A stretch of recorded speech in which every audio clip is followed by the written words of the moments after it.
Hello students, स्वागत है आपका अपने YouTube channel education for nation में। एंड हम लोग सीख रहे हैं कोर पाइथन, जिसमें लास्ट क्लास में हम लोगों ने फंक्शन कंसेप्ट काफी डिटेल में सीखा था। इन आज की क्लास में हम लोग मैथ मॉडल को पढ़ने वाले हैं इन डिटेल्स। ओके, तो बिना टाइम को वेस्ट किए हुए आज का टॉपिक स्टार्ट करते हैं। तो मैं अब आपको अपनी डॉक्यूमेंटेशन शेयर करता हूँ। जब भी आपको मैथमेटिक्स टाइप ऑपरेशन परफॉर्म कराने हो पाइथन के अंदर, तो उस केस में हमारा जो मैथ मॉडल है वो काफी हेल्प करता है। ठीक है, इसकी डेफिनेशन को समझते हैं हम लोग। ये कहता है कि it is a module that contain several functions to perform mathematical operation. Okay, math model के पास इसके पास खुद के बने बनाए कुछ बेसिक फंक्शंस होते हैं, और पार्टिकुलर फंक्शन किसी पार्टिकुलर मैथमेटिकल ऑपरेशन को परफॉर्म करने के लिए बनाया गया है। ठीक है, सेकंड पॉइंट आपको याद रखना है कि जब भी आप मैथ मॉडल को यूज करोगे पाइथन के अंदर, तो सबसे पहले आपको उसको इंपोर्ट करना पड़ेगा। ठीक है, विदाउट इंपोर्ट किए हुए आप मैथ मॉडल के फंक्शन को यूज नहीं कर सकते डायरेक्टली।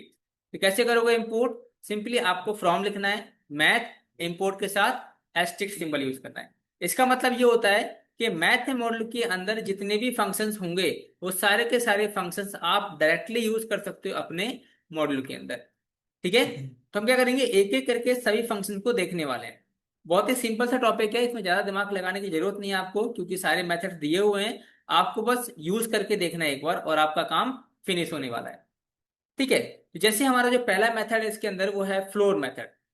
ठीक है, फ्लोर मेथड कैसे काम करता है समझते हैं। देखो इसको हम लोग फटाफट। ये कहता है कि decrease n value to the previous integer value. If n is integer then same value is return. क्या मतलब बनता है कि अगर आपने कोई फ्लोटिंग वैल्यू दी इसको, जैसे लिखा मैंने यहाँ पे 4.7, तो 4.7 का डिक्रीजिंग वैल्यू क्या हो जाएगी इसकी? ये हो जाएगी 4। ठीक है, तो आंसर क्या आने वाला है आपका? 4 आने वाला है। बट अगर आपने कोई इंटीजर वैल्यू दी, जैसे लिखा मैंने यहाँ पे 6 लिखा, 6 आपकी एक इंटीजर वैल्यू है, इसका जो आंसर होगा वो 6 ही होगा। ठीक है, तो आपने ये सीखा कि जो फ्लोर मेथड होता है वो आपको एक इंटीजर वैल्यू देता है। किसकी फॉर्म में? डिक्रीजिंग फॉर्म में। क्लियर ना? थोड़ा सा आगे चलते हैं हम लोग। सेकंड जो मेथड है हमारा, वो है सील मेथड।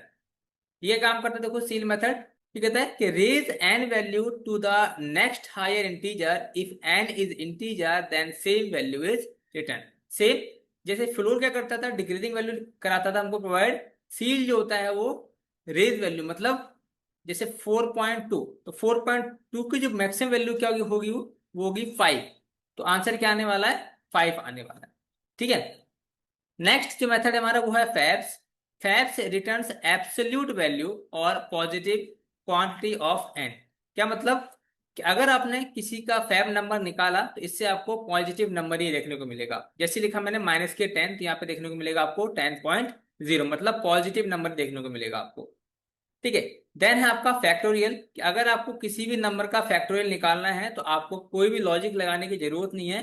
पाइथन हमको बना हुआ फंक्शन कराता है प्रोवाइड, उसकी हेल्प से हम लोग फैक्टोरियल निकाल सकते हैं। जैसे अब ये पता होना चाहिए कि एक्चुअली फैक्टोरियल क्या होता है। जैसे मैंने कहा आपसे, मुझे 5 का फैक्टोरियल निकाल के दिखाओ, तो इसका मतलब ये है कि 5 multiply by 4 multiply by 3 multiply by 2 multiply by 1, कितना हो जाएगा? देखो 5 4 जा 20, 23 जा 60, 62 जा 120, एंड 121 जा 120। आपका आंसर कितना हो जाएगा इसका? 120 हो जाएगा। ठीक है, अब इसके लिए कोई लॉजिक नहीं लगाना है आपको। पाइथन में मैथमेटिकल मॉडल के अंदर पहले से इन्होंने एक फंक्शन बनाया हुआ है फैक्टोरियल नाम का। जो भी नंबर आप पास करोगे फंक्शन के अंदर, उसका फैक्टोरियल ऑटोमेटिक निकाल के दे देगा ये। ठीक है, इसके बाद नेक्स्ट जो है हमारा, वो है एसक्यूआरटी मेथड। एसक्यूआरटी क्या करता है कि अगर आपको किसी भी पॉजिटिव नंबर का स्क्वायर रूट निकालना हो, ठीक है, तो आप सिंपली आप फंक्शन यूज करेंगे एसक्यूआरटी। ठीक है, जैसे 25 लिखा, तो 25 का स्क्वायर रूट कितना होता है? 5। तो आपका आंसर कितना हो जाएगा? 5 हो जाएगा। ठीक है, अब ये मत बोलना कि मुझे स्क्वायर रूट निकालना नहीं आता मैट्रिक्स में। ठीक है ना? फिर मेथड है हमारा पीओडब्ल्यू। पीओडब्ल्यू मतलब पावर। अगर आपको पावर निकालनी है, तो उसके लिए आप यूज करोगे पीओडब्ल्यू। इसमें दो पैरामीटर पास करने होते हैं, एन और एम। जैसे ही लिखा मैंने पावर 2 और 3, इसका मतलब हो गया 2 की पावर 3, 2 की पावर 3। और 2 की पावर 3 क्या हो गई? 2 × 2 × 2 मतलब जितनी पावर होगी उसको उतनी टाइम्स लिखेंगे, देन मल्टीप्लाई कर देंगे। 2 2 जा 4, 4 2 जा 8। आंसर कितना आ जाएगा इसका? 8 आंसर आ जाएगा। ठीक है, तो इसके लिए भी आपको कोई लॉजिक नहीं लगाना है, सिंपली डायरेक्टली आप इस फंक्शन का यूज करके ये रिजल्ट गेट कर सकते हो ना। इसके बाद फिर आता है साइन। अगर आपको साइन की वैल्यू निकालनी है, सिंपली आप साइन की वैल्यू निकाल सकते हो। इसके बाद कॉस की वैल्यू निकालनी है तो कॉस की वैल्यू निकाल सकते हो। ठीक है, टेन की निकाल सकते हैं वैल्यू। जीसीडी, जीसीडी मतलब ग्रेटेस्ट कॉमन डिवीजन, जैसे हम लोग एचसीएफ बोलते हैं। तो अगर आपको एचसीएफ निकालना है तो एचसीएफ के लिए भी आपको कोई लॉजिक लगाने की जरूरत नहीं है, सिंपली आपको इसको नंबर देने, और नंबर से वो क्या करेगा, कॉमन डिवीजन जो वैल्यू है वो निकाल के दे देगा आपको। जैसे अब मान के चलो हमने यहाँ पे एक वैल्यू दी इसको, मैं दिखाता हूँ आपको। जैसे हमने क्या करा कि हमने इसको एक वैल्यू दी 24 और 36। तो 24 और 36 का जो जीसीडी होगा, मतलब ग्रेटेस्ट कॉमन डिवीजन क्या होगा, दिखाता हूँ आपको। पहले क्या करो, आप 24 का एलसीएम निकालो, 24 का एलसीएम निकालो फटाफट। 2 12 हो जाएगा, फिर 2 से करोगे 6, फिर आप 2 से करोगे 3, एंड 3 बन जा 3। ये हो गया इसका। देन आप निकालो 36 का,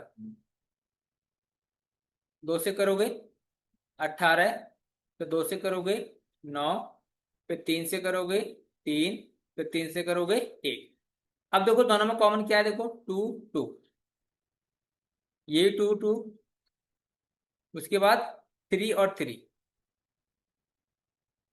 कितना हो गया, 2 2 जा 4, 3 जा 12। कितना आंसर आएगा आपका, 12 आंसर आएगा। इस तरीके से आप ये मैथमेटिकल ऑपरेशन परफॉर्म करा सकते हो। ठीक है, तो जो मैंने आपको थ्योरी में दिखाया है वो सेम मैं आपको अब प्रैक्टिकल करके दिखाने वाला हूँ। ठीक है, ताकि जो कंसेप्ट हमारा पूरी तरीके से क्लियर हो जाए, और आज की क्लास फिर हम लोग फिनिश करेंगे। चलते अपने VS कोड में। एंड यहाँ पे आने के बाद देखो जो हमारी क्लास है आज की, वो है क्लास नंबर 10। तो हम क्या करेंगे, एक यहाँ पे हम लोग एक फाइल बनाएंगे, chapter number 10, chapter number 10.py। ठीक है, तो पहला जो मेथड था हमारा वो था फ्लोर मेथड। तो प्रिंट करा रहा हूँ, प्रिंट फ्लोर।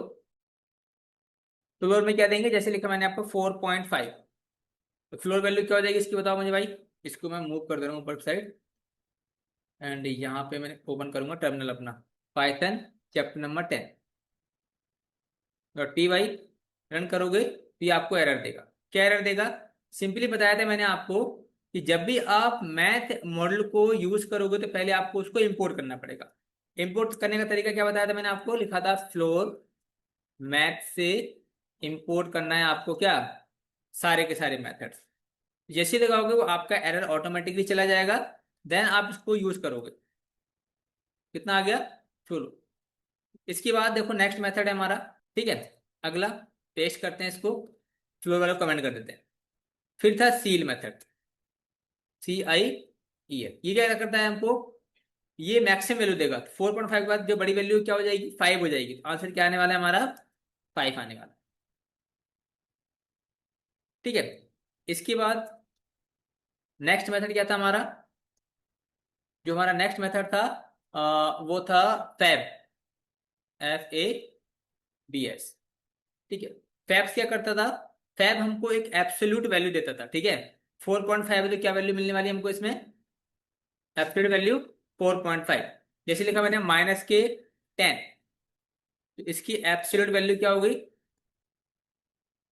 10, मतलब नेगेटिव में आपको वैल्यू नहीं मिलेगी। ठीक है, इसके बाद जो नेक्स्ट है हमारा वो था फैक्टोरियल। अगर आपको किसी भी नंबर का फैक्टोरियल निकालना है तो सिंपली आपको यूज करना है फैक्टोरियल। अब जैसे मैंने कहा मुझे 5 का निकालना है फैक्टोरियल, तो मैं 5 लिखूंगा यहाँ पे, ऑटोमेटिकली वो 5 का फैक्टोरियल दे देगा। कितना देगा, 120। ये देखो, कोई लॉजिक लगाने की जरूरत नहीं है आपको इसमें। सेकंड, अगर आपको कॉमन ग्रेटेस्ट कॉमन डिवीजन निकालना है, जैसे मैंने कहा था GCD, GCD, तो यहाँ पे मैं 2 नंबर दे रहा हूँ, एक दे रहा हूँ 24, एक 36। ठीक है, इसका आंसर कितना आएगा बताओ मुझे। इसका आंसर आएगा 12, जो मैंने करके दिखाया था अभी आपको। तो सिंपली इसको रन कर रहे हैं हम लोग, और देखो 12। ठीक है, इसी तरीके से जितने भी मेथड्स हैं आप डायरेक्टली यूज करके देखिएगा। किसी भी मेथड में अगर आपको डाउट होता है या नहीं कर पाते हैं तो कमेंट सेक्शन में बताइएगा। ठीक है, फिर मैं नेक्स्ट वीडियो में आपके सारे डाउट्स क्लियर कर दूंगा। वैसे उम्मीद है कि इसमें तो कोई डाउट नहीं होना चाहिए, क्योंकि इसमें कोई लॉजिक लगाना नहीं है आपको, डायरेक्टली बस फंक्शंस यूज करके देखने हैं। जैसे पावर का फंक्शन इंपॉर्टेंट है तो मैं ये करके दिखा दे रहा हूँ आपको। पावर में क्या करना है, सिंपली आपको यूज करना है POW।